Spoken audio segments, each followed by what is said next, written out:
आप जो अपराधी सब जानते हैं।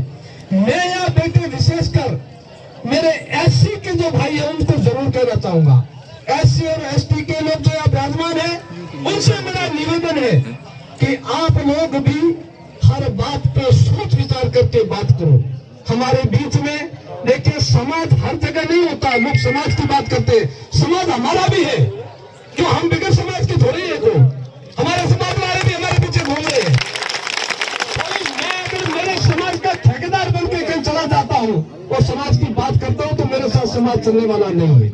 अगर आप समाज की बात करते हो, आपके बीच में हमेशा आपके समाज के मायावती जी की बात चलाई जाती है, और जब उनका प्रतिनिधित्व करने के लिए अगर कोई टिकट लेके आता है और आप उसको तो छोड़ देते हो।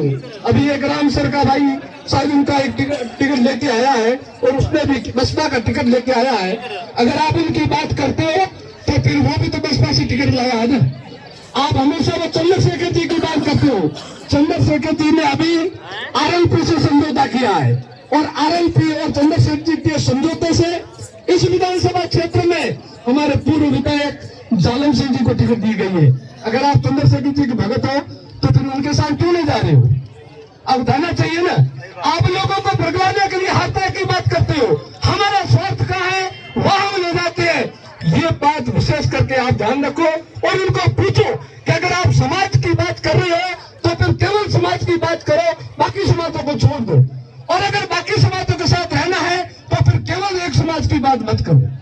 ये मैं आपको इसलिए कह रहा हूं कि आज हमारे सामने जो लड़ रहे हैं वो केवल बात एससी और एसटी की करके ज्यादा जोर दे रहे हैं।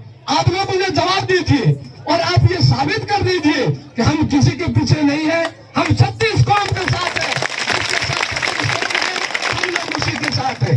तभी आपका ये सार्थक होगा, अन्यथा इन बातों में कुछ नहीं है।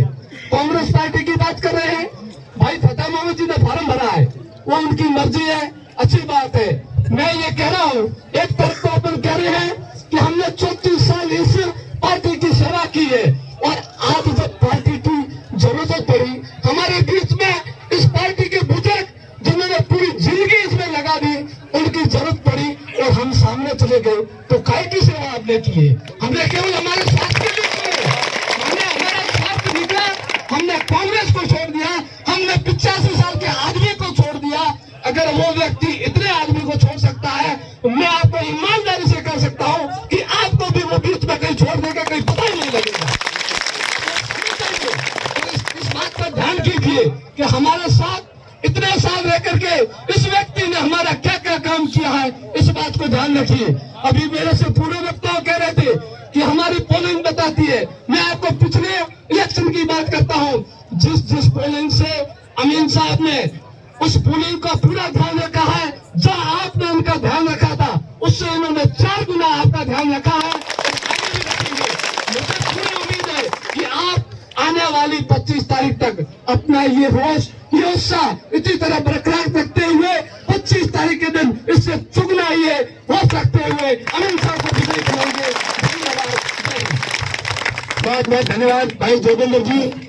जोगेंद्र जी ये कहना चाह रहे थे कि जहां 36 करोड़ इकट्ठी होती है वहां कोई समाज की ठेकेदारियां करे, वो अब चलने मत देना। ये ऐसा कहना चाह रहे थे कि हमने जिसने काम किया है, जो हमारे साथ रहे हैं, जिनके साथ हम रहे हैं, जिन्होंने मुसलमान और हिंदू एकता का जो प्रतीक है हमारे अमीन खान साहब, उनके साथ में हम सबको रहना है। अब मैं अभी ज्यादा आपका समय नहीं लूंगा।